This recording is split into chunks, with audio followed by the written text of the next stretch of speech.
전 세계 군사력 1위인 미국이 발칵 뒤집어졌습니다. 国家 여기 安全委 수많은 员会 군사 是美 전문가들이 国国家 모인 安全 자리에서 问题的最高决 한 策机 사람이 构，成员 30년 包括 넘게 总统、 군복무해온 主要内阁 대령을 成 향해 员、中 한국에 情局 세뇌된 国 거 家安全委 아니냐고 员会是 조롱까지 美 하는 国国 일이 家安全 벌어졌다고 问题的 합니다. 最高决策以及 그런데 所属的 그때 参谋长联 한국의 席会议， 화력이 还有 미국을 各军 능가할 种 수 的总部 있다는 팩트 以及 기반의 所属的参谋 보고서가 长联席 나토에서 会议， 발표되자 还有各军种 모두 큰 충격에 빠지고 말았다고 하는데요.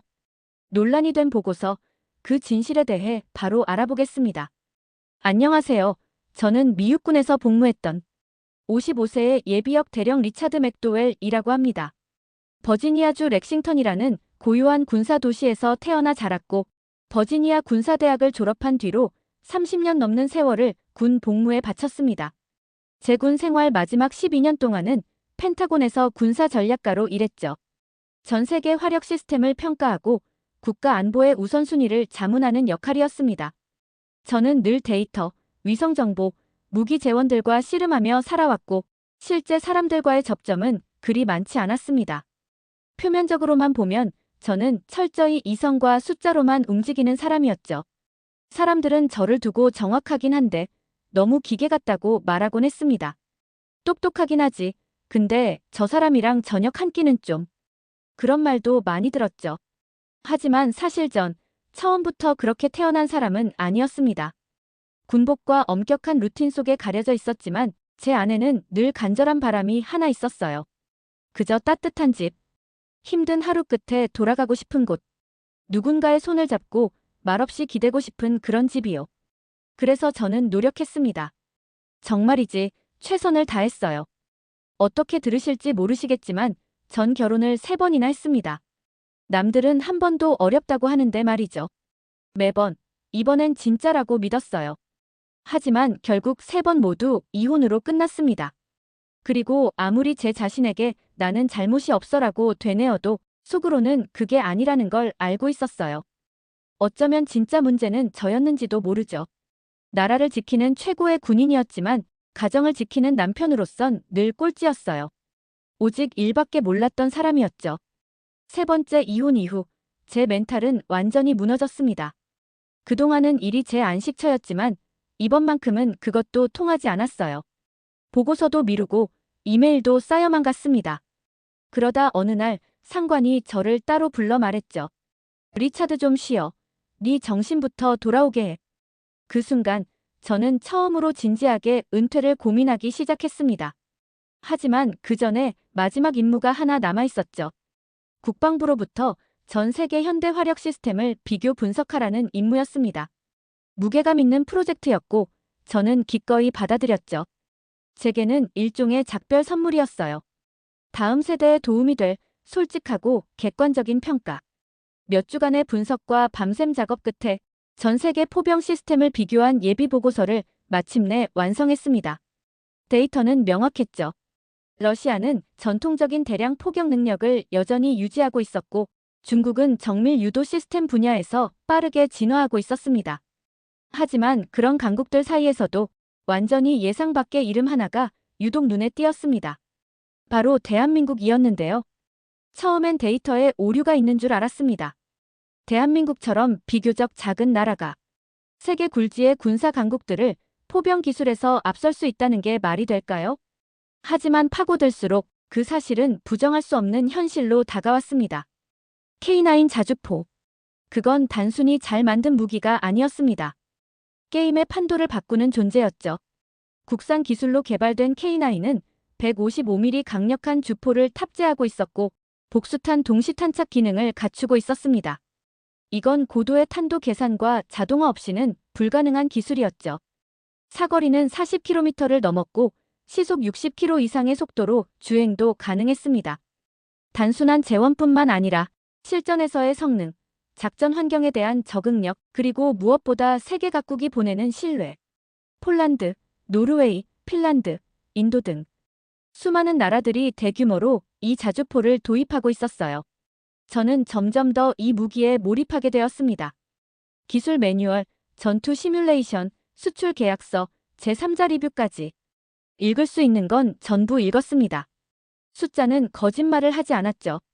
K9은 전 세계 자주포 시장의 50% 이상을 차지하고 있었습니다. 이런 압도적인 점유율은 우연이 아니었습니다. 그런데 하드웨어보다 더 궁금했던 건 이 무기 뒤에 있는 전략적 철학이었습니다. 왜 한국은 포병에 이렇게 집착하는 걸까? 왜 화력에 이렇게 집요하게 집중하는 걸까? 그때 문득 예전에 한 한국 장교와의 대화가 떠올랐습니다. 합동훈련 중이었는데 그는 이렇게 말했죠. 저희는 피로 배웠습니다. 화력에서 2등이면 생존할 수 없습니다. 그 당시엔 그냥 애국심 넘치는 말이라고 생각했어요. 하지만 지금은 그 말의 무게가 달리 느껴졌습니다. 이건 단순히 보고서에 들어갈 한 줄짜리 분석이 아니었죠. 이건 훨씬 더 큰 무언가였습니다. 펜타곤에서는 제가 전화 몇 통하고 시뮬레이션 하나 돌릴 줄 알았겠지만 그 정도로는 안 되겠다는 생각이 들었습니다. 직접 봐야 했어요. 그래서 다음 기획회의에서 저는 단호하게 말했습니다. 한국에 가고 싶습니다. 회의실은 순식간에 조용해졌고 상관들은 서로 눈빛을 주고받았습니다. 그중 월터스 장군이 이마를 찌푸리며 물었죠. 왜 하필 한국인가, 리차드 대령. 그 먼 나라까지 가서 얻을 게 뭐가 있다는 거지? 저는 이렇게 대답했습니다. 확신입니다. 보고서로는 볼 수 없는 걸 제 눈으로 확인하고 싶습니다. 그는 한숨을 쉬며 말했죠. 당신은 그럴 자격이 있어, 리차드. 하지만 이건 관광이 아니야. 쓸모 있는 걸 가지고 돌아와야 해. 저는 고개를 끄덕였습니다. 무슨 말인지 알고 있었어요. 한국은 단순한 사례가 아니라 우리 군사 교리를 뒤흔들 수 있는 현상이었으니까요. 그로부터 일주일 뒤 저는 비행기에 몸을 실었습니다. 서울에 마지막으로 갔던 건 20년도 더 전이었어요. 젊은 장교 시절 잠깐 파병되었을 때였죠. 기반 시설은 비교적 낙후되어 있었지만 사람들의 정신력만큼은 강인했던 도시였습니다. 하지만 이번에 본 서울은 그 모든 기억을 완전히 지워버릴 만큼 충격적이었죠. 그 압도적인 효율성에 절로 고개가 숙여졌습니다. 심지어 사소한 것들조차 인상적이었어요. 한 장의 교통카드로 지하철, 버스, 택시는 물론 편의점에서 생수 한 병까지 살 수 있었습니다. 모든 시스템이 정교함과 목적을 갖고 설계된 느낌이었죠. 이런 효율성이 군사체계에도 적용된다면 K9이 왜 그런 평가를 받는지 더 이상 설명이 필요 없었습니다. 서울 시내를 지나며 저는 점점 깊은 존경심을 느끼기 시작했습니다. 기술 때문만은 아니었어요. 그 사고방식 자체가 인상적이었죠. 한때 전쟁으로 초토화되었던 나라가 지금은 말 한마디 없이 힘의 개념을 다시 정의하고 있었어요. 아직 군사시설은 보지도 않았습니다. 그건 이제 시작일 뿐이었죠. 하지만 제 안에서는 이미 무언가가 변하기 시작했습니다. 이건 단지 포병에 관한 이야기가 아니었어요. 이건 상처 입은 한 나라가 어떻게 스스로를 다시 설계하고 미래를 향해 전진했는지를 이해하는 여정이었습니다. 용산의 호텔에 짐을 풀고 자리를 잡은 후 저는 한국에 주둔 중인 미 육군 소속 전직 부하 장교에게 연락했습니다. 그의 이름은 토마스 그레인저. 현재는 서울에 배치된 미 육군 소령으로 근무 중이었습니다. 수년간 서로 연락이 끊겨 있었지만 제가 한국에 임무차 방문했다는 소식을 듣자 그는 주저없이 반응했습니다. 맥도웰 대령님, 진짜 오신 거예요? 소문인 줄 알았는데 그는 웃으며 말했죠. 정말 잘 오셨습니다. 현대 포병을 제대로 이해하고 싶으시다면 ADD에 가보셔야 합니다. 즉, 국방과학연구소. 단순한 연구기관이 아니었습니다. 대한민국 국방혁신의 두뇌이자 심장부였죠. 토마스는 본인의 인맥을 통해 견학을 주선했고 그 다음 날 아침 저희는 대전 외곽으로 향했습니다. 현장에 도착하니 넓게 펼쳐진 첨단 시설이 먼저 눈에 들어왔습니다. 출입 보안은 철저하면서도 효율적이었고 입장하자마자 미사일 시스템 개발을 담당하는 김케빈 박사가 저희를 맞이했습니다. 어서 오십시오, 맥도웰 대령님. 그는 정중히 고개를 숙이며 말했죠. 오늘은 제가 현재 진행 중인 개발들을 안내드릴 겁니다. 홍보 브로셔나 멋진 제품 영상과 달리 제가 이곳에서 본 건 생생한 현장 기술이었습니다. 누군가를 감동시키기 위한 장비가 아니라 실제로 버티고 살아남기 위해 만들어진 무기들이었죠. 김 박사는 우리를 실험장으로 데려갔고 그곳에는 위장막 아래에 자리한 K9 자주포가 서 있었습니다. 공부는 많이 하셨겠지만 직접 보면 숫자가 다 말해주지 못한다는 걸 알게 되실 겁니다. 그의 말이 맞았습니다. K9을 눈앞에서 보니 느낌이 전혀 달랐습니다. 단단한 장갑판, 낮은 실루엣, 정밀하게 움직이는 기계 구조. 묵직하면서도 절제된 위험이 느껴졌죠. 곧이어 시연이 시작되었습니다. 몇 분도 되지 않아 K9은 모의 표적을 정확히 포착했고 정밀하게 조율된 포격을 연속으로 퍼부었습니다. 단순히 빠르기만 한 게 아니고 완벽히 맞춰진 동기와 그 자체였죠. 복수탄 동시탄착 기능은 정확하게 구현되었습니다. 그 순간 제가 느낀 건 단순한 감탄이 아니었습니다. 불편함이었어요. 과연 우리 미군의 자주포 시스템 중 3명의 승무원만으로 이 정도 퍼포먼스를 낼 수 있는 무기가 몇이나 될까? 그런 생각이 저를 조용히 압박했습니다. 그리고 이건 시작에 불과합니다. 김 박사는 아무렇지 않게 말했죠. 우리는 지금 K9A2를 개발 중입니다. 완전 자동 장전 시스템, 그리고 AI 기반 조준 기능이 탑재될 예정이죠. 그럼 탄약 보급은요? 제가 물었습니다. 그 부분은 K10이 맞습니다. 현장에서 K9에 무리 없이 탄약을 공급하고 후방으로 철수하지 않아도 연속 사격이 가능합니다.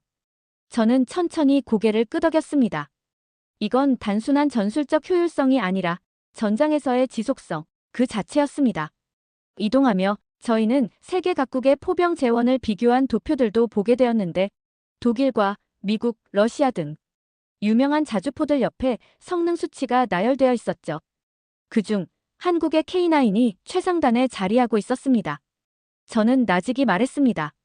이건 단순한 무기 개발이 아니군요. 전투의 방식을 다시 정의하고 계시는 겁니다. 김 박사는 미소 지었습니다. 선택지가 없었습니다. 저희 역사는 절대 다시 허를 찔리지 말아야 한다는 교훈을 남겼죠. 이후 저희는 제한구역인 시뮬레이션 룸에 들어갔습니다. 그곳에서는 대규모 침공을 가정한 전투 시나리오가 진행 중이었고 K9, 드론, 원격 지휘 노드들이 정밀하게 조율되어 대응하는 모습이 펼쳐졌습니다. 속도, 정확도, 전술 운용 모두 완벽에 가까웠습니다. 마치 강철로 둔 체스 말들이 움직이는 전장을 보는 기분이었죠. 토마스가 제게 몸을 기울이며 말했습니다. 이제 왜 제가 그렇게 강조했는지 아시겠죠? 저는 그저 고개를 끄덕일 수밖에 없었습니다. 이건 우연한 기술적 성공이 아니었습니다. 전략이 철에 새겨진 결과였죠. 그리고 마지막으로 제 회의적인 시선을 완전히 꺾은 숫자가 있었습니다. 대한민국은 K9 자주포를 1000대 이상 운용 중이라는 사실. 이는 현재 미 육군이 운용 중인 155mm 자주포 수보다도 많았습니다. 토마스가 말했어요. 놀라셨죠? 저는 대답했습니다. 놀랐다기보단 충격에 가깝군. 그가 웃으며 말했죠. 여기 와보기 전엔 다들 그렇게 말합니다. 견학이 끝났지만 돌아오는 차 안에서 저는 거의 말을 하지 않았습니다. 제가 알고 있던 현대 전장의 기준이 모두 재설정되고 있었기 때문입니다. 이 방문은 무기의 성능을 입증받기 위한 것이 아니었습니다. 한국이 더 이상 추격자가 아니라는 걸, 이미 도착해 있는 나라라는 걸 깨닫는 여정이었습니다. 서울에 도착한 지 며칠이 지나고 저는 한국전쟁기념관을 방문하기로 마음먹었습니다. 그건 원래 일정에 없던 일이었죠. 하지만 꼭 해야만 한다는 강한 느낌이 들었습니다. 저는 단순한 군사 분석가로 이곳에 온 게 아니었습니다. 한 나라를 이해하기 위해 온 것이었습니다. 그리고 한국을 이해하려면 그들의 전쟁을 이해하지 않고서는 불가능하죠. 기념관의 문을 통과하는 순간 모든 것이 무겁게 느껴졌습니다. 공기는 짙었고 정적조차도 소리를 가지고 있었습니다. 이곳은 단순한 박물관이 아니었습니다. 비통함이 대리석 위에 새겨진 공간이었습니다. 사진, 무기, 군복. 하지만 제 가슴을 가장 강하게 울린 건 그 속의 얼굴들이었습니다. 젊고 단호하며 두려움에 찬 얼굴들. 저는 한국 전쟁 초반 전투에 대한 전시 앞에 섰습니다. 북한군의 기습 공격, 소련제 전차들이 준비되지 않은 한국의 방어선을 짓밟았죠. 그 당시 한국은 전차를 막을 수단이 거의 없었습니다. 전차를 막을 제대로 된 무기조차 없었죠. 그래서 그들은 가진 것을 썼습니다. 수류탄이죠. 그 수류탄을 몸에 묻고 전차 아래로 뛰어들었습니다. 제 심장이 철렁 내려앉았습니다. 이건 전략이 아니었습니다. 절박함이었죠. 피로 새겨진 살아남으려는 의지였습니다. 그 앞에서 저는 몇 분 동안 움직일 수 없었습니다. 바로 여기서부터 시작됐구나. 저는 그렇게 생각했습니다. 이 화력에 대한 집착, 이 만반의 준비를 향한 집중. 그건 자부심도 자존심도 아니었습니다. 피로 치른 교훈이었죠. 저는 이어서 부산 교두보 전투에 대한 기록을 읽었습니다. 아무것도 남지 않았을 때조차 어떻게 끝까지 버텼는지. 인천 상륙 작전, 서울 탈환, 그리고 이어진 중국군의 끝없는 물결. 그건 단지 영토를 놓고 벌어진 전쟁이 아니었습니다. 생존을 건 전쟁이었습니다. 그리고 그 전쟁은 이 나라를 영원히 흔들어 놓았습니다. 그래서 그들은 화력에 대해 쉽게 말하지 않습니다. 그들에게 화력은 산소 같은 존재입니다. 살기 위해 필요한 것. 저는 오래된 전쟁 영상을 보여주는 디스플레이 앞에 앉았습니다. 미군, 한국군, 불타는 전차들. 그리고 한 목소리가 말했습니다. 우리는 고통스럽게 배웠습니다. 화력은 선택이 아닙니다. 그건 생사 사이의 경계선입니다. 그 말이 제 가슴을 강하게 때렸습니다. 왜냐하면 제 세계에서 화력이란 계산의 문제였거든요. 하지만 한국에서는 그건 상처였습니다. 그 순간 모든 것이 맞물려 돌아가기 시작했습니다. K9은 야망으로 태어난 무기가 아니었습니다. 기억으로부터 태어난 무기였죠. 무기력했던 기억. 어린 소년들이 수류탄을 안고 전차에 뛰어들 수밖에 없었던 그 시절. 그 어떤 나라도 그 기억을 다시는 겪고 싶어 하지 않을 겁니다. 한국은 무기를 누군가를 위협하기 위해 만든 게 아니었습니다. 다시는 그런 일이 일어나지 않게 하기 위해 만든 것이었죠. 기념관을 나올 때 저는 아무 말도 하지 않았습니다. 휴대폰도 확인하지 않았고 누구와도 대화하지 않았어요. 그저 걷기만 했습니다. 그 전까지의 제 분석은 너무나 기계적이었죠. 비용, 효율성, 물류, 성능. 하지만 이제는 강철 너머에 있는 영혼이 보였습니다. 그리고 그것은 모든 것을 바꿔놓았어요. 그날 밤 호텔로 돌아간 저는 노트의 절반을 다시 썼습니다. 이건 이제 단순한 군사 프로젝트가 아니었습니다. 인간의 이야기였습니다. 상실과 결의, 그리고 다시 일어섬의 이야기. 세상이 너무 오랫동안 과소평가해온 이야기였습니다. 전쟁기념관을 다녀온 지 일주일이 지났지만 그 장면들, 그 소리들은 여전히 제 머릿속을 떠나지 않았습니다. 자꾸만 그 젊은 병사들의 얼굴이 떠올랐죠. 한국인뿐만 아니라 미국인, 영국인, 필리핀인, 터키인까지. 정치가 아니라 생존으로 뭉친 연합이었고 그 중심에는 홀로 장비도 없이 싸워낸 한국 병사가 있었습니다. 마지막 날, 시간이 조금 생겨 저는 한 고등학교를 방문했습니다. 국방 관련 진로를 소개하는 특별 프로그램이 진행 중이었죠. 저는 그냥 반짝이는 눈망울을 기대했지만 그곳에는 자신들의 국가적 역할을 진지하게 고민하는 준비된 학생들이 있었습니다. 한 학생이 저에게 물었습니다. 대령님, 미국은 한국의 힘을 존중하나요? 저는 잠시 멈칫한 뒤 조용히 대답했습니다. 이제야 조금씩 그렇습니다. 그리고 그래야 합니다. 그렇게 아이들과 짧은 만남을 뒤로하고 호텔로 돌아와 저는 지난 며칠을 곱씹었습니다. 한국은 자신들의 힘을 떠들썩하게 드러내지 않습니다. 그럴 필요가 없죠. 모든 시스템, 시설, 그리고 군인 하나하나가 조용히 증명하고 있으니까요. 조용한 힘, 절제된 힘. 그렇게 보고서 작성을 마무리하고 미국행 비행기에 올랐어요. 미국에 돌아오자마자 비판은 바로 쏟아졌습니다. 제 보고서가 한국의 무기 체계를 너무 노골적으로 칭찬했다는 것이었죠. 몇몇 동료는 저를 편향되었다며 비난했고 맥도웰은 한국에 물들었군. 김치를 너무 먹었나 봐. 같은 조롱도 들려왔습니다. 저는 대응하지 않았어요. 대신 출처를 전부 공개하고 더 깊이 있는 반론 보고서를 제출하였어요. 나토 평가자료, 랜드 연구소 보고서, 실전 시험 데이터를 인용했고 결국 분위기는 서서히 바뀌기 시작했습니다. 사실은 너무 명확해서 더는 외면할 수 없었던 겁니다. 몇 주 뒤 나토 전략 포럼에서 한 고위 관계자가 이렇게 말했습니다. 한국의 K9과 현무 시스템은 동아시아의 억제 개념 자체를 재정의하고 있습니다. 라고 말하였습니다. 저는 조용히 뒤쪽에 앉아 있었지만 속으로는 뜨겁게 타오르고 있었습니다. 저는 단순한 보고서를 쓴 게 아니었어요. 진실을 존중한 것이었고, 듣고, 이해하고, 공감한 결과였습니다. 그리고 그 과정을 통해 저는 군인이기 이전의 한 사람으로서 변화한 것이었습니다. 한국은 저에게 가르쳐 주었어요. 화력이란 과시가 아니라 약속이라는 것을. 다시는 그런 비극이 반복되지 않게 하겠다는 굳은 다짐. 그리고 그것이야말로 가장 순수한 형태의 힘이라는 걸. 그게 바로 제가 평생 잊지 않을 대한민국입니다. 속삭임이 조용한 인정으로 바뀌었고 이 안에 가치가 있다. 일부 데이터는 반박 불가능하다. K9의 성능을 우리가 너무 얕봤던 것 같다라고 말하였어요. 그리고 마침내 한 통의 전화가 걸려왔습니다. 나토 라운드 테이블 회의에 제 보고서가 브뤼셀에서 발표될 예정이라고 합니다.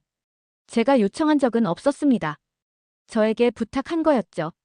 그날 발표가 시작될 때 저는 회의실 구석에 조용히 앉아 있었습니다. 장군들, 외교관들, 분석가들이 슬라이드 하나하나에 시선을 고정하며 몸을 숙이기 시작했습니다. 그들은 전혀 예상치 못한 이야기를 보게 된 겁니다.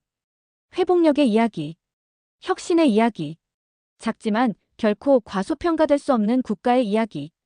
그리고 저에게 발언을 요청했습니다. 준비된 원고는 없었어요. 하지만 무슨 말을 해야 할지는 분명히 알고 있었죠. 여러분, 한국은 이제 도움을 요청하는 나라가 아닙니다. 그들은 내일의 전장을 설계하고 있는 동반자입니다. 고통을 정밀함으로, 폐허를 회복력으로 바꿔낸 나라입니다. 잠시 말을 멈췄습니다. 그리고 우리가 현명하다면 그들을 가르치려 하지 말고 그들에게서 배워야 합니다. 회의실 안은 정적에 휩싸였지만 그건 거부의 침묵이 아니었습니다. 이해의 침묵이었죠. 회의가 끝난 후 여러 나라의 대표들이 저에게 다가왔습니다. 자료 공유 좀 받을 수 있을까요? 공동개발 논의는 얼마나 빨리 시작할 수 있나요? 그 건물을 나서는 제 발걸음은 가벼웠습니다. 단순히 보고서가 받아들여졌기 때문만은 아니었죠. 제 안에 무언가가 마침내 편안해졌기 때문이었죠. 제 군 경력은 오직 보호를 위한 것이었습니다. 국경, 규율, 그리고 명성. 하지만 이제는 더 근본적인 무언가를 보호할 때가 된 것 같았습니다. 아무리 작은 나라라도 거인들에게 더 크게 서는 법을 가르칠 수 있다는 신념. 한국은 저에게 그걸 보여줬습니다. 그리고 수년 만에 처음으로 저는 믿을 수 있게 되었어요. 제 이야기는 끝난 게 아니라 이제 막 다시 시작된 것일지도 모른다고요. 이제야 정말로 내려놓을 수 있을 것 같았습니다. 그토록 복잡하고 치열했던 제 군 생활의 마지막 미션, 누구보다도 냉정하고 객관적이어야 했던 그 임무를 저는 인간으로서, 한 명의 군인으로서, 그리고 한 사람으로서 완수해냈습니다. 어쩌면 이건 저 자신을 위한 사명감이었는지도 모르겠습니다. 정확한 데이터, 명확한 분석, 냉정한 비교. 그 틀 안에선 절대 담기지 않는 진짜 이야기를 찾고 싶었던 거죠. 그걸 한국에서 찾았습니다. 전 이제 더 이상 보고서를 쓰지 않을 겁니다. 하지만 이번 보고서는 분명 다음 세대에게도 의미가 있을 거라 믿습니다. 단순한 무기 분석이 아닌 한 나라의 집념과 정신을 기록한 그런 의미 있는 보고서였으니까요. 그리고 그걸 끝으로 저는 군복을 벗기로 마음먹었어요. 마지막으로 저녁 신청서를 작성한 그날 밤, 저는 군 생활 내내 꾹꾹 눌러 담아왔던 감정들이 마치 해방되듯 조용히 흘러나오는 걸 느꼈습니다. 그리고 그제야 정말 전역했다는 실감이 들었어요. 이제는 군인 리차드가 아닌 사람 리차드로 살아가려 합니다. 아직 서툴고 낯설지만 저를 따뜻하게 바라봐주는 사람이 생겼고 그 사람과는 예전과는 전혀 다른 방식으로 천천히 그리고 진심으로 시작해보려 합니다. 전 3번의 결혼에서 실패했지만 사실은 그 실패 덕분에 이제야 진짜 가정이란 게 무엇인지 조금은 알게 된 것 같습니다. 인생의 전장은 끝났고 이제 제게 남은 건 평화입니다. 아주 소소하고 조용하지만 그 어떤 전투보다 소중한 평화 말이죠. 오늘의 사연은 여기까지입니다. 끝까지 시청해주셔서 감사드려요. 지금까지 토끼튜브였습니다.